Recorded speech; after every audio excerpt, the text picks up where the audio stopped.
3 patarimai, kaip laikyti kilimėlius, kai jų nenaudojate. Ar tai būtų savaime prisipučiantis kilimėlis, ar kilimėlis, kurį jūs turite pripūsti patys.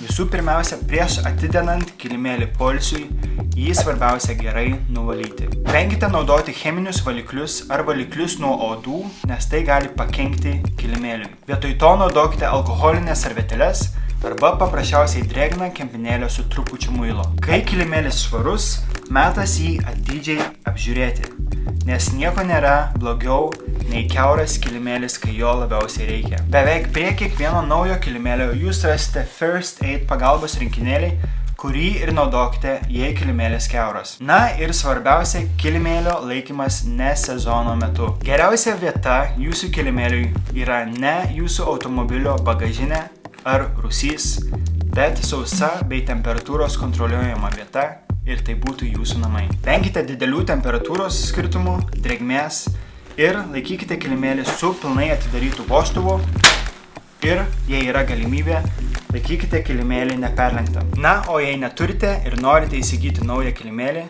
apsilankykite Montis Magija parduotuvėje, Konstitucijos prospektas 12 Vilniuje.